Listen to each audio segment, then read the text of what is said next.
ব্যবসা বাণিজ্য ও বিনিয়োগের সকল ধরনের আলোচনা ও তথ্য নিয়ে আমাদের প্রতি শনিবারের বিশেষ আয়োজন এশিয়ান বিজনেসে আপনাদের সকলকে আমন্ত্রণ জানাচ্ছি। আমি সাবরিনা জিয়া। আমাদের আজকের আলোচনার বিষয় নিরাপদ খাদ্য। আর এ বিষয়ে আলোচনার জন্য আমরা স্টুডিওতে আমন্ত্রণ জানিয়েছি দুজন গুণী ব্যক্তিত্বকে। চলুন পরিচয় করিয়ে দিই। আমাদের সাথে রয়েছেন Syed Nurul Islam, chairman, well group of industry, এবং একই সাথে রয়েছেন অধ্যাপক ডক্টর মোহাম্মদ শোয়েব, সদস্য, বাংলাদেশ নিরাপদ খাদ্য কর্তৃপক্ষ। আপনাদের দুজনকে আমন্ত্রণ এশিয়ান বিজনেসে আজকের আয়োজনে। আমাদের আজকের আলোচনার বিষয় যেহেতু নিরাপদ খাদ্য, এবং সেটি নিয়ে আমি প্রথমেই আপনাদের কাছে জানতে চাবো, আসলে আমাদের দর্শকদের জন্য জানাতে চাই নিরাপদ খাদ্য বলতে আসলে আমরা কি বুঝি। আপনাকে দিয়ে শুরু করতে চাই। ধন্যবাদ সাবরিনা জিয়া। শুরুতেই আমি এশিয়ান টিভিকে ধন্যবাদ জানাচ্ছি আজকের এই চমৎকার অনুষ্ঠান আয়োজন করার জন্য। খাদ্য আমরা সবাই জানি যে প্রতি জীবেরই খাদ্য গ্রহণ প্রয়োজন, এবং খাদ্য গ্রহণ করা হয় জীবের বৃদ্ধি, শক্তি উৎপাদন এবং পুষ্টি সাধনের জন্য। খাদ্য এবং নিরাপদ খাদ্যের মধ্যে কিছুটা পার্থক্য আছে। নিরাপদ খাদ্য হচ্ছে খাদ্য উৎপাদন থেকে শুরু করে পরিবেশন পর্যন্ত, অর্থাৎ ভোক্তার কাছে পৌঁছানো পর্যন্ত যে বিভিন্ন স্টেপ আছে, প্রত্যেকটা স্টেপেই খাদ্য নিরাপদ হতে হবে, এবং তখনই খাদ্যটি নিরাপদ থাকবে। এর মধ্যে কোনো দূষক থাকবে না এবং মানুষের স্বাস্থ্যের জন্য উপযুক্ত হবে। জি, তো এইটা যেহেতু নিরাপদ খাদ্য একেবারে উৎপাদন থেকে শুরু করে বৈজ্ঞানিক উপায়ে একেবারে উৎপাদন থেকে শুরু করে পরিবেশন পর্যন্ত, যেটা আমাদের ভোক্তাদের কাছে পৌঁছে দেওয়া পর্যন্ত যে নিরাপদ থাকে, বাংলাদেশের ক্ষেত্রে এই বিষয়ে আমরা কত দূর এগোতে পেরেছি?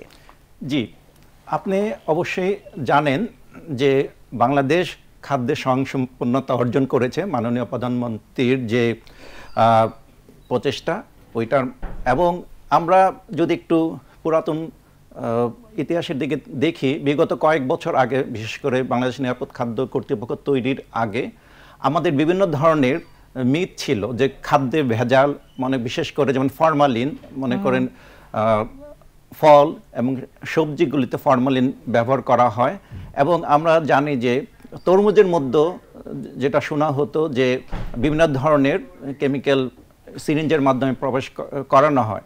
আসলে এগুলির সত্যতা খুব একটা বেশি ছিল না, এবং পরবর্তীতে আমাদের মাননীয় প্রধানমন্ত্রী শেখ হাসিনার ঐক্লান্তিক ইচ্ছায় বিজ্ঞানসম্মত উপায়ে যেন আমরা গবেষণা করতে পারি খাদ্যের ব্যাপারে, এই জন্য বাংলাদেশ নিরাপদ খাদ্য আইন 2013 মহান সংসদে পাশ করা হয়। এবং নিরাপদ খাদ্য আইনের যেটা ছিল যে বিজ্ঞানসম্মত উপায়ে নিরাপদ খাদ্য প্রাপ্তির অধিকার নিশ্চিত করার জন্য, এই যে আমাদের যে আইনের প্রত্যেকটি শব্দ দ্বারাই আমরা অনেক বিশ্লেষণ করতে পারি। এখানে বলা আছে যে আপনার অধিকার নিশ্চিত করা, অর্থাৎ আমরা যারা ভোক্তা তাদের প্রত্যেকেরই অধিকার আছে নিরাপদ খাদ্য যেন পেয়ে থাকে। এবং এটা অ্যাকচুয়ালি উৎপাদন থেকে শুরু করে আমদানি, প্রক্রিয়াকরণ, মজুত, বিপণন এবং যে সরবরাহের প্রত্যেকটা ক্ষেত্রেই আপনার নিরাপদ হতে হবে। এবং এর জন্য 2015 সালে 1 জুলাই থেকে নিরাপদ খাদ্য আইন প্রয়োগ হয়, এবং 2রা ফেব্রুয়ারি বাংলাদেশ নিরাপদ খাদ্য কর্তৃপক্ষ প্রতিষ্ঠা হয়। প্রতিষ্ঠার জন্মলগ্ন থেকে বাংলাদেশ নিরাপদ খাদ্য কর্তৃপক্ষ বাংলাদেশে নিরাপদ খাদ্য বা খাদ্য নিরাপত্তার জন্য কাজ করে আসতেছে। এবং সাধারণত 3টি উপায়ে আমরা নিরাপদ খাদ্য কর্তৃপক্ষে এই কাজগুলি করছি। একটা হচ্ছে জনসচেতনতা বৃদ্ধি বা অ্যাওয়ারনেস প্রোগ্রামের মাধ্যমে, এবং ইন্সপেকশন এবং মনিটরিংয়ের মাধ্যমে আমরা খাদ্য স্থাপনাগার, ইন্ডাস্ট্রি এবং বাজার মনিটরিংয়ের মাধ্যমে খাদ্য নিরাপত্তা নিশ্চিত করার চেষ্টা করছি। এবং যদি আমাদের মনে হয় যে নমুনাগুলো যেগুলি সন্দেহজনক, ওই নমুনা সংগ্রহ করছি এবং পরীক্ষাগারে ওই নমুনার আমরা পরীক্ষা করছি, এবং পরীক্ষা করে আমরা যাচাই করছি যে যেই উপাদানগুলো আছে এগুলি কি আসলে স্বাস্থ্যসম্মত নাকি আমাদের জন্য ক্ষতিকারক। আচ্ছা, আপনার কাছে আবারও এই বিষয়ে কথা বলবো। তার আগে আমি একটু সৈয়দ নুরুল ইসলাম আপনার কাছে জানতে চাই যে নিরাপদ খাদ্যের গুরুত্ব আসলে কতটুকু আমাদের জন্য? মানুষের জীবনের গুরুত্ব যেরকম, আমি মনে করি নিরাপদ খাদ্যের গুরুত্ব সেরকম, কারণ খাদ্যের উপর ডিপেন্ড করে আপনার জীবনটা নিরাপদ কিনা। তাই আমি মনে করি সংক্ষেপে বলে যে নিরাপদ খাদ্যের গুরুত্বের কোনো বিকল্প শব্দ আসলে নেই, এটা অত্যন্ত গুরুত্বপূর্ণ। এখন দেখতে হবে নিরাপদ খাদ্য বলতে আমি কি বুঝাই, আমরা যদি অ্যাগ্রো প্রসেসিং এর কথা বলি, প্রসেসিং ফুডের কথা যদি বলি, সেটার আসলে শুরু হওয়া উচিত একেবারে ক্রপ লেভেল থেকে। আপনি মনে করেন গমের কথা বলেন, গমটা বীজ থেকে শুরু করে বীজ রোপণ এবং বৃদ্ধি, গম উৎপাদন প্রক্রিয়ায় পেস্টিসাইড ইউজ করছেন কিনা, এটা কতটুক স্বাস্থ্যসম্মতভাবে উৎপাদিত হয়েছে সেটা দেখা। তারপর আসছে সেটাকে কাল্টিভেশনের পার্টটা গেল, তারপর আসছে প্রসেসিংয়ের পার্ট, তারপর আসছে লজিস্টিক্সের পার্ট, লজিস্টিক্সের পরে সেটা মিলিংয়ের পার্ট, মিলিংয়ের পরে বস্তাবন্দি হয়ে যখন আমাদের মতো খাদ্য উৎপাদনকারী প্রতিষ্ঠানের কাছে আসে, তখন আমাদের কাজটা শুরু হয়। এখন খাদ্য নিরাপত্তা আইনের আমি একটু করে পড়ছিলাম, আমি বসে আইনটা খুব না পড়লেও যেহেতু আমি খাদ্য নিয়ে ব্যবসা করি, আমার মোটামুটি ধারণা আছে। সেখানে একটা চমৎকার কথা বলা হয়েছে যে উৎপাদন প্রক্রিয়া থেকে শুরু করে ভোক্তার কাছে পৌঁছা পর্যন্ত। আমি সেই জায়গায় গুরুত্ব দেব যে উৎপাদন প্রক্রিয়া থেকে আপনি পর্যন্ত পৌঁছার জন্য আমি সর্বাত্মক আয়োজন করেছি, ওনাদের টেস্ট রিপোর্ট, ওনাদের সমস্ত আইন কানুন মেনে আমি করেছি। কিন্তু অত্যন্ত দুঃখের বিষয় সেটা হচ্ছে, আপনি আমার কাছে রুটি কিনেছেন, রাত্রেবেলা রুটিটা আপনার ডাইনিং টেবিলে রেখেছেন, 2 পিস খেয়ে না ঢেকে আপনি ঘুমাতে গেছেন, এটার উপর সারা রাত আপনার তেলাপোকা ঘোরাঘুরি করেছে।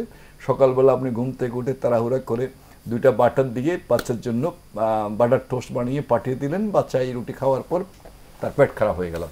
আপনি এখন ফোন করে বললেন যে ভাই আপনার এই রুটি খেয়ে আমার বাচ্চার পেট খারাপ হয়ে গেছে। এই যে খাদ্য নিরাপত্তার যে জায়গাটা, এই জায়গাটা এনশিওর কে করবেন? যেমন আমি আবারও বলবো, যেমন খাদ্য নিরাপত্তার কাজটা হচ্ছে অধিদপ্তরের সাথে আমি ক্লোজলি কাজ করি।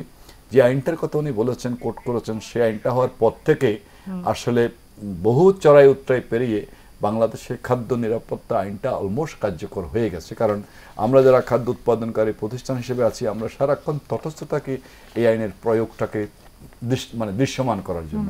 তা আপনি যদি গত 10 বছর আগের কথা বলেন আর আজকের বাংলাদেশের খাদ্য নিরাপত্তার কথা বলেন, আমি আকাশ এবং পাতাল ডিফারেন্ট, আপনি হয়তো এগ্রি করবেন।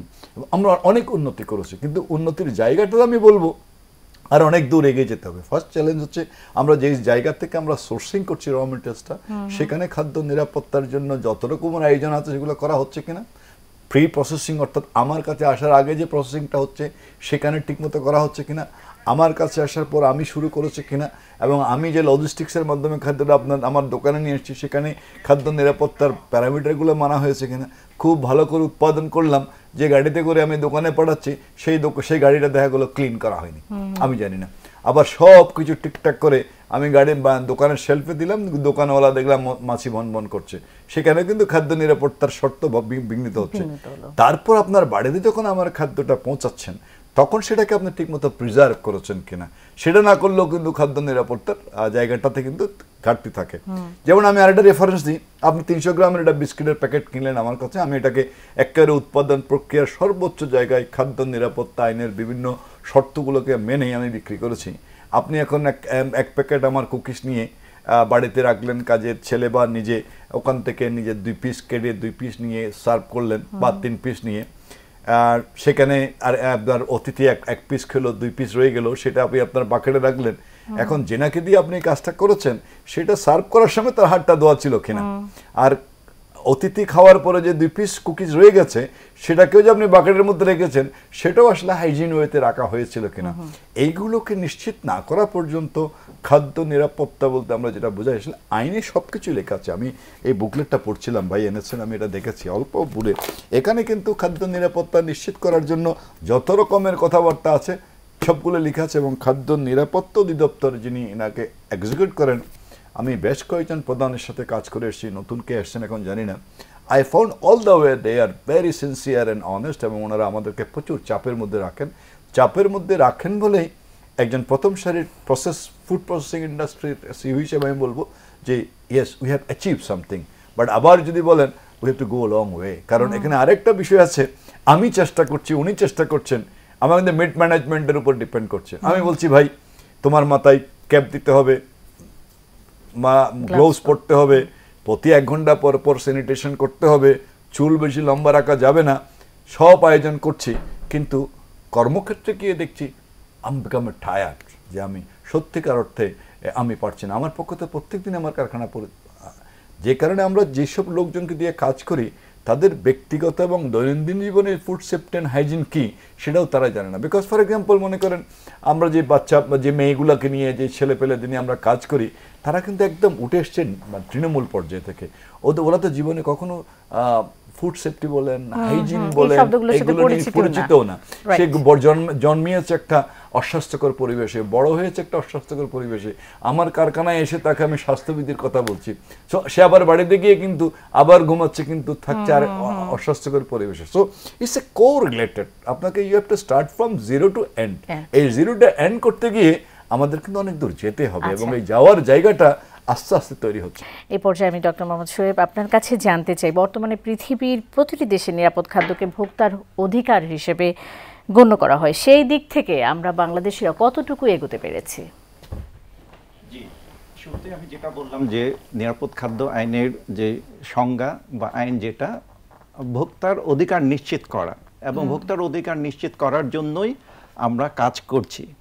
এবং এই জন্য অ্যাকচুয়ালি আমরা জনসচেতনতা তৈরি করছি, আমরা মানুষের কাছে যেন পৌঁছতে পারি এবং নিরাপদ আইনটা যেন সবার কাছে পৌঁছানো যায়, সেজন্য আমরা টিভিসি পরিচালনা করছি, আমরা সভা সেমিনারের আয়োজন করছি। এবং এবছর আপনারা জানেন যে 7ম বাংলাদেশ নিরাপদ খাদ্য দিবস ছিল 2রা ফেব্রুয়ারি, এবং সেইটার ক্রমধারায় আমরা বঙ্গবন্ধু আন্তর্জাতিক সম্মেলন কেন্দ্রে 3 দিন ব্যাপী একটি ফুড কার্নিভালের আয়োজন করেছি। এবং এই ফুড কার্নিভালটা সবার জন্য উন্মুক্ত ছিল, সাধারণ মানুষ থেকে শুরু করে যে কেউ ওইখানে আসতে পেরেছে।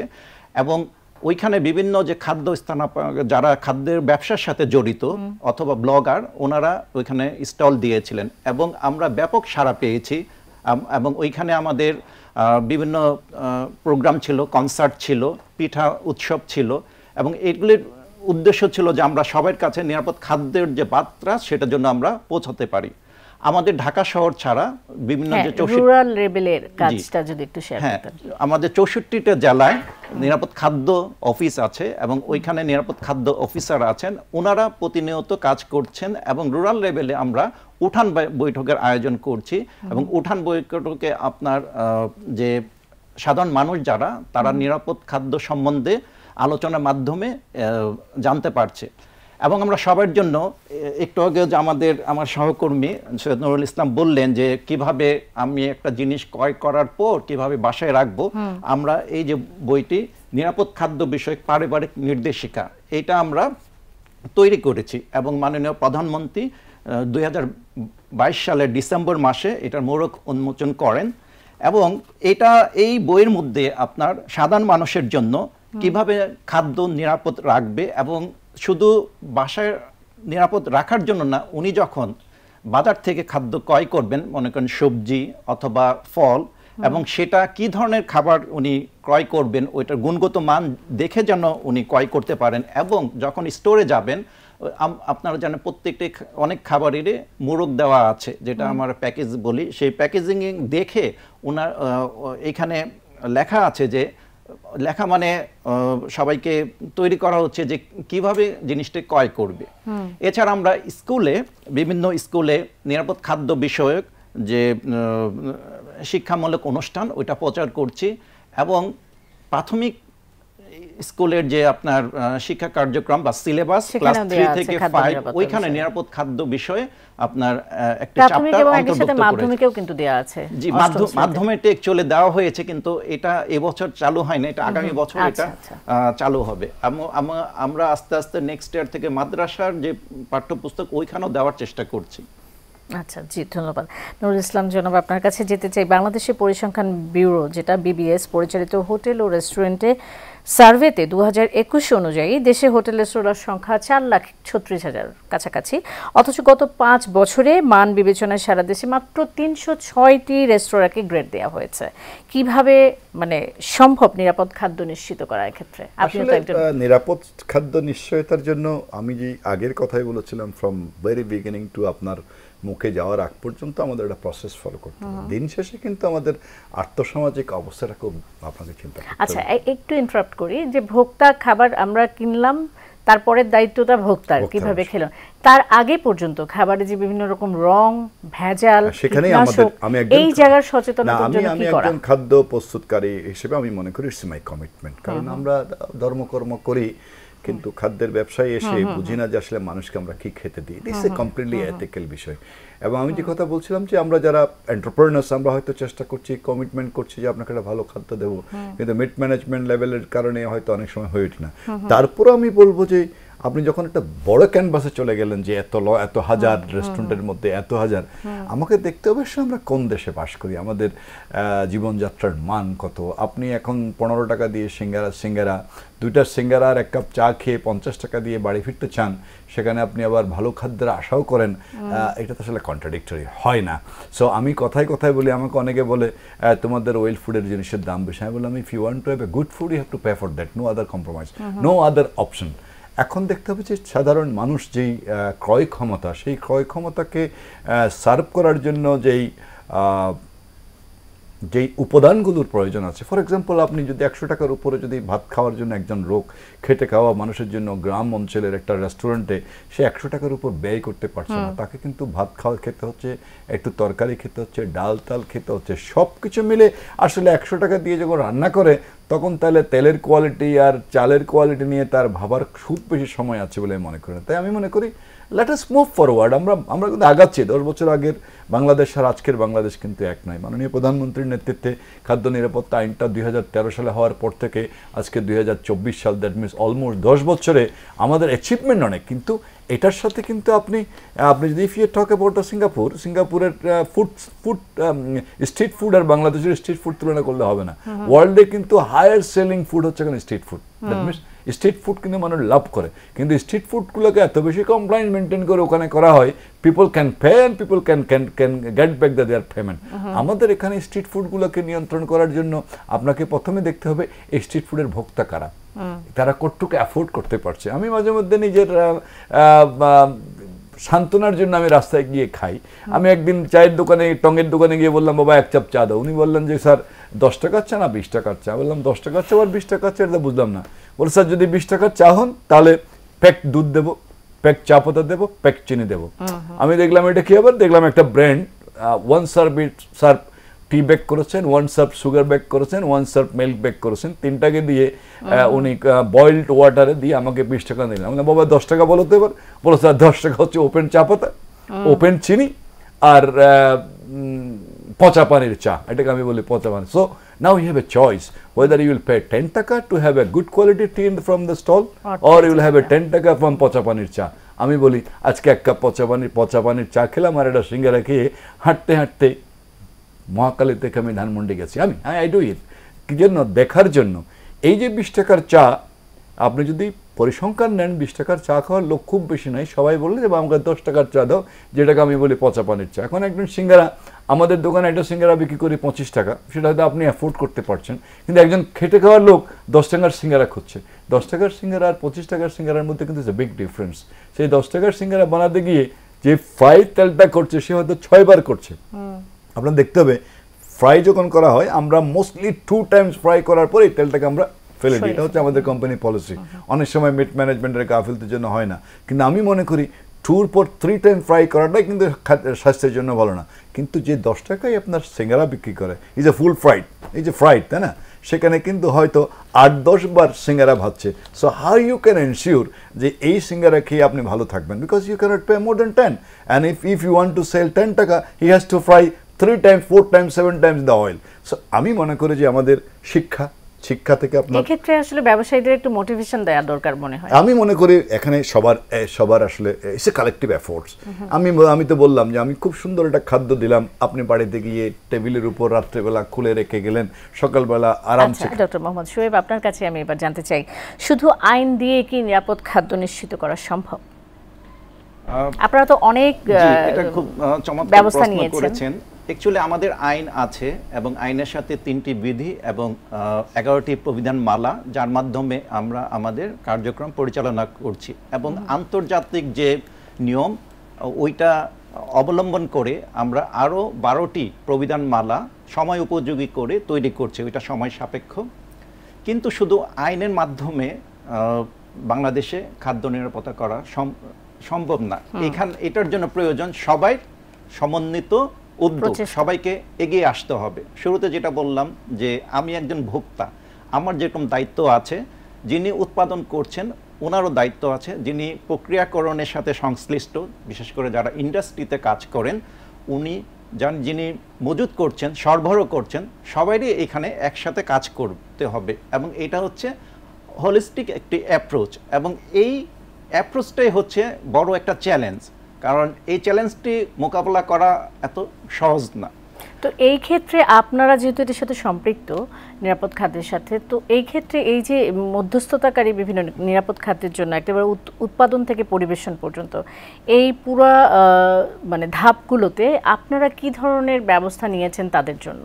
কি এই ব্যবস্থা অ্যাকচুয়ালি কিছু কিছু কাজ আমরা এককভাবে করতে পারি না, আমার অন্যর সাথে সমন্বয় করে কাজ করতে হয়। এবং বাংলাদেশের যে সরকারি প্রতিষ্ঠান আছে, আপনি জানবেন যে 18টি সরকারি প্রতিষ্ঠান বা মন্ত্রণালয়ের সাথে আমরা একসাথে কাজ করছি। উৎপাদনের কথাই যদি বলি, যখন কৃষক পেস্টিসাইড ব্যবহার করেন, ওই জিনিসটা আমাদের কৃষি মন্ত্রণালয়ের সাহায্য প্রয়োজন, কারণ ওনাদের সাহায্য ছাড়া আমরা নিজেরা কোনো কিছু করতে পারবো না। সিমিলারলি আমরা যদি ডায়েরি ফার্মের কথা বলি, তখন ডিপার্টমেন্ট অফ লাইফ স্টক ওনাদের আমাদের প্রয়োজন। যখন ফিশারির কথা বলবো, তখন ডিপার্টমেন্ট অফ ফিশারি ওনাদের সাহায্য লাগবে। তো সবাইকে একসাথে নিয়ে আমরা সমন্বয়ের মাধ্যমে কাজ করতেছি। এবং আমাদের যে জিনিসটা এরপরে যখন প্রক্রিয়াকরণ হয়, আমরা ইন্ডাস্ট্রিতে যাচ্ছি, ইন্ডাস্ট্রি বা বিভিন্ন প্রতিষ্ঠান অথবা যে রেস্টুরেন্টগুলো বা খাদ্য স্থাপনাগার, ওনাদের সাথে আমরা প্রতিনিয়ত আলোচনা করছি, মিটিং করছি, ওনাদেরকে পরামর্শ দিচ্ছি, প্রয়োজনে আমরা ভিজিট করছি। আমরা দেখছি যে আজকে যেমন আমার বন্ধু মনে করেন সৈয়দ নুরুল ইসলাম উপস্থিত আছেন, ওনাদের ইন্ডাস্ট্রি ভিজিট করে আমরা দেখব যে ওনাদের কর্মীরা হাইজিন মেনটেন করছে কিনা, ওনাদের যে আপনার ল্যাবরেটরি আছে, সেই ল্যাবরেটরিগুলি কোয়ালিটি কন্ট্রোল এবং কোয়ালিটি অ্যাসুরেন্স নিশ্চিত করছে কিনা। সো সবার সাথে একসাথে সমন্বয় করে আমরা খাদ্য নিরাপত্তা নিশ্চিত করার জন্য কাজ করছি। আচ্ছা, যে জনাব সৈয়দ নুরুল ইসলাম, আপনার কাছে আপনি যেহেতু মানে কোম্পানি আপনার নিজস্ব রয়েছে, সেটার সাথে যুক্ত, আমরা এর সাথে ওনার সাথে করেই জানতে চাই যে ব্যবসায়ীরা যারা খাদ্য উৎপাদন এবং খাদ্য প্রক্রিয়াজাতকরণ, মজুতকরণ, খাদ্য একেবারে পরিবেশন পর্যন্ত যারা জড়িত আছেন, এদের মধ্যে অনেকে আছে অধিক মুনাফালোভী, আবার অনেকে আছে নসাধু। আপনি একজন ব্যবসায়ী, তো সরকার থেকে তো অনেক ধরনের ব্যবস্থা নেওয়া হচ্ছে যে নিরাপদ খাদ্য নিশ্চিতকরণের ক্ষেত্রে। তো যারা এই ধরনের কাজ করছে তাদের আসলে কি ধরনের শাস্তি হওয়া উচিত বলে আপনি মনে করেন? আসলে শাস্তি তো আইন কর্তৃক নির্ধারিত করা আছে, এখানে আপনি চাইলেও বেশি করতে পারবেন না, বেশি পারবেন না, কারণ 2023 সালে যে নিরাপদ খাদ্য আইন করা হয়েছে, ওখানে কিন্তু আইনটা কি হবে, শাস্তি কি হবে, সেটা নির্ধারণ করা আছে। সুতরাং আমরা এই বিষয় নিয়ে আলোচনা করব। এই শাস্তিতে তো ওই যে জরিমানা, জেল, কিন্তু কিছুদিন পর বের হয়ে আরো উৎসাহিত হয়ে নতুন ভাবে করছে। আইন প্রণেতারা যারা সংসদে গিয়ে আইনটা প্রণয়ন করেছেন এবং আইন বিশেষজ্ঞরা করেছেন, এই ক্ষেত্রে কি আপনি মনে করেন আইনটা আরেকটু শক্ত হওয়া দরকার? আইন আসলে হয় কি, আইন তো প্রতিদিন পরিবর্তন করতে হয়, আইন ডিপেন্ড করে সিচুয়েশনের উপর। আইন কিন্তু কোনো ফিক্স কিছু না। আনফর্চুনেটলি খাদ্য নিরাপত্তা আইন আমাদের ব্রিটিশ আমলে যা ছিল, সেটা অবশেষে 2013 সালে নতুন করে করা হয়েছে। হয়তো আইন প্রণেতারা যদি দেশের স্বার্থ থেকে চিন্তা করে আগামী বছর আবার এটাকে অ্যামেন্ডমেন্ট করতে পারে, কারণ আইন কিন্তু কখনো কোনো জিনিস স্থির নেই। It's not a Quran or it's not a Bible, এটা কিন্তু চলমান প্রক্রিয়ার মধ্যে থাকবে। তাই আমি আইনের বিধান, যেহেতু আইন হয়ে গেছে, এটা ল ইমপ্লিমেন্টেশন আছে, আমি এটা ভালো আইন না খারাপ আইন আমি বলতে যাব না। আমি যে কথা বলার চেষ্টা করব সেটা হচ্ছে, খাদ্য পণ্যের ব্যবসা যারা করেন তাদের মধ্যে একটা নৈতিক জায়গাটা কিন্তু আছে। আপনি যেহেতু ব্যবসায়ী হিসেবে বলেছেন, অসাধু ব্যবসায়ী, মুনাফালোভী ব্যবসায়ী, আপনি সংবাদ মাধ্যমে কাজ করছেন, সেখানেও আমি অনেককে দেখি অসাধু সাংবাদিক, একটু বেশি মুনাফাভোগী সাংবাদিক, আবার সাংবাদিকতার নাম দিয়ে আবার বিভিন্ন রকমের কর্ম করেন, ওরকম লোকজন আমি চিনি। আমরা মনে হয় যেন এই প্রফেশনটাকে আমরা আলাদাভাবে না দেখে আমরা পজিটিভলি চিন্তা করি যে আমাদের খাদ্য, নট অনলি খাদ্য, প্রত্যেকটা পেশায় কিন্তু সততার একটা কথা আছে। If I am not honest, I am not a good journalist. If now I am not honest, I am not a good doctor. If I am not honest, I am not a good lawyer. If I am not honest, I am not a good businessman. So honesty জায়গাটা কিন্তু শুধু ব্যবসায়ীদের জন্য না, অনেস্টির জায়গাটা কিন্তু সামগ্রিকভাবে প্রত্যেকটা মানুষের, জীবজন্তুর জন্য কিন্তু অনেস্টি কথাটা আসেনি, সততার কথাটার জন্ম হচ্ছে মানুষের জন্য, এবং এটার আবিষ্কারক মানুষ, প্র্যাকটিসও করে মানুষ, ভঙ্গ করে মানুষ। তাই আমি বলবো যে অসাধু ব্যবসায়ী যারা, তাদেরকে আসলে ব্যবসায়ী তো বলা যায় না, অসাধু সাংবাদিককে সাংবাদিক বলা যায় না। যেহেতু আজকের বিষয় খাদ্য নিরাপত্তার বিষয়, তো আমি এখানেই থাকতে চাই, সাংবাদিকের বিষয়টা আরেকদিন আলোচনা করব। আমি মনে করি যে একজন ডাক্তার প্রতারণা করেছে, আপনি সমস্ত ডাক্তারকে গালি দিতে পারেন না। আমি আবারও বলবো, খাদ্যপণ্যের এবং মেডিসিন অর্থাৎ ড্রাগের বিজনেসটা সো সেন্সিটিভ, এইটা নিয়ে আসলে কোনো কম্প্রোমাইজ করা উচিত না। সেটা আমার জন্য উচিত না, আইন প্রয়োগকারী সংস্থা উচিত না, আইন প্রণয়নকারীদের উচিত না, যিনি ভোগ করছেন তারও উচিত না। এখন আপনি রাস্তায় গিয়ে দাঁড়িয়ে দাঁড়িয়ে আমরা খেয়ে গেলেন, সাথে কিছু খেয়ে কাসুন্দি দিলেন, বাসায় গিয়ে আপনার শরীর খারাপ তো হতেই পারে। So it is your duty, আপনি যাওয়ার সময় কি রাস্তায় দাঁড়িয়ে কাসুন্দি দিয়ে আমরা খাবেন না ঘুগনি খাবেন। জি, অসংখ্য ধন্যবাদ আপনাদের দুজনকে আমাদের এশিয়ান স্টুডিওতে আসবার জন্য। আমরা আলোচনার একেবারে শেষ পর্যায়ে চলে এসেছি। জি, ধন্যবাদ। ধন্যবাদ, আপনাকেও ধন্যবাদ। প্রিয় দর্শক, আপনারা এতক্ষণ দেখছিলেন এশিয়ান বিজনেস। এই পর্যায়ে আমরা বিদায় নিব। আগামী শনিবার নতুন কোনো বিষয় নিয়ে আবারও দেখা হবে। সে পর্যন্ত সবাই ভালো থাকবেন, সুস্থ থাকবেন। ধন্যবাদ।